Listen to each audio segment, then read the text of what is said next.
12월 18일부터 사적 모임 4인, 식당 카페 등은 오후 9시까지 제한됩니다. 일상 회복과 감성 충전을 위한 마포 공공미술 프로젝트가 진행됐습니다. 마포구는 행정 효율성과 정보 접근성을 위해 디지털 구정 홍보 게시판을 설치했습니다. 이번 주 읽어주는 내고장 마포 시간에는 2021년 한 해를 돌아보며 마포구의 성과 관련 이야기 전해드립니다. 여러분 안녕하십니까? 12월 17일 마포투데이입니다. 첫 소식입니다. 어렵게 시작했던 단계적 일상회복이 잠시 종료됐습니다. 12월 18일부터 특별 방역기간이 시행된 건데요. 정부는 연말연시 모임과 행사 자제, 불필요한 외출과 만남 자제를 당부하며 거리두기 조정 방안을 발표했습니다. 이번 거리두기 조정 방안은 어떻게 변경됐는지 자세한 내용 안내합니다. 단계적 일상회복 이후 코로나19 확진자 수가 급증하자 정부가 사적 모임 인원 축소와 영업시간 단축 내용을 담은 방역 강화 조치를 발표했습니다. 조정 방안은 지난 6일부터 기존 8명에서 10명을 6명에서 8명으로 축소한 사적 모임 인원 제한을 다시 4명으로 줄였습니다. 접종 완료자로만 4인까지 이용이 가능하고 미접종자는 혼자서 이용하거나 포장 배달만 허용합니다.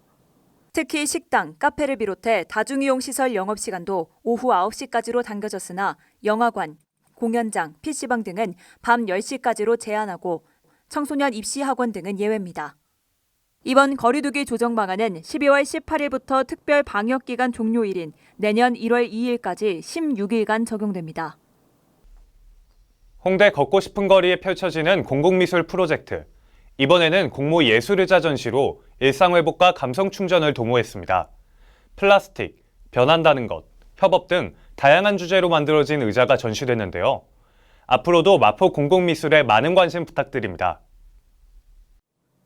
일상회복과 감성 충전을 위한 마포 공공미술 프로젝트 공모 예술의자 전시가 진행됐습니다.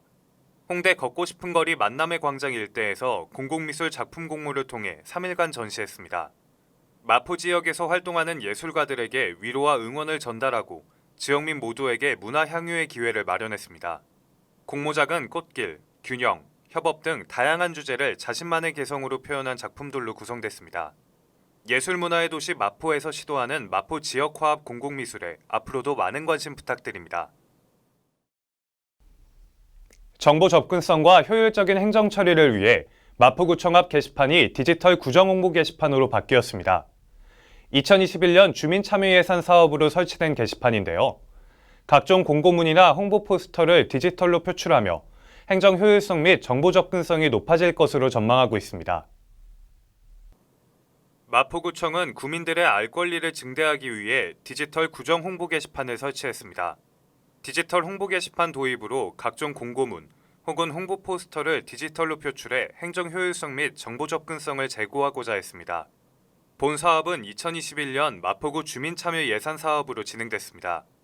주민참여 예산제는 지역에 필요한 예산을 지역 주민들의 의견을 수렴해 행정의 투명성을 확보하는 제도입니다. 게시판은 터치시 확대 및 첨부 자료를 슬라이드 가능하며 시각장애인을 위한 문자 음성 알림 시스템이 탑재됐습니다. 공고문 방치 예방과 환경보호, 정보 접근성 강화 등을 통해 소통하는 마포에 더욱 가까워지고 있습니다. 이어서 간추린 뉴스입니다. 각종 재난이나 안전사고로 피해를 입은 마포 구민을 위해 마포구 구민안전보험 사업을 실시합니다. 별도의 보험 가입 절차 없이 자동으로 가입되며 상해 의료비 또는 장례비를 1인당 200만 원 한도 내에서 보장합니다. 1인 가구 고독사 예방 및 모니터링을 위한 마포 안부콜, 모바일 안심케어 서비스를 운영합니다. 사회적 고립 가구의 고독사 예방과 효율적인 모니터링을 통해 사회 안전망의 구축을 강화할 예정입니다. 주택가의 심각한 주차난 해소를 위해 주택의 담장과 대문을 허물어 주차 공간을 확보하고 여유 공간에는 녹지를 조성해 주거 환경을 개선하는 녹색 주차 마을 만들기 사업을 추진 중입니다. 많은 참여 바랍니다. 한쪽 눈을 안대로 가리고 있는 해적. 영화에서 많이 본 익숙한 모습일 텐데요. 실제로 해적들은 한쪽 눈을 가리고 생활했다고 합니다. 다치거나 눈이 보이지 않기 때문은 아닌데요. 그 이유는 전투가 벌어지면 어두운 갑판 밑과 밝은 바깥을 넘나들어야 하기 때문이었다고 합니다. 생명이 위협받는 긴급한 상황을 대비해 평소 불편함을 감내하고 살아가는 것입니다. 마포투데이는 마포구청 인터넷방송국 누리집과 유튜브, 그리고 마포뉴스 앱을 통해 함께 하실 수 있습니다. 마포투데이는 여기서 마칩니다. 시청해주신 여러분 고맙습니다.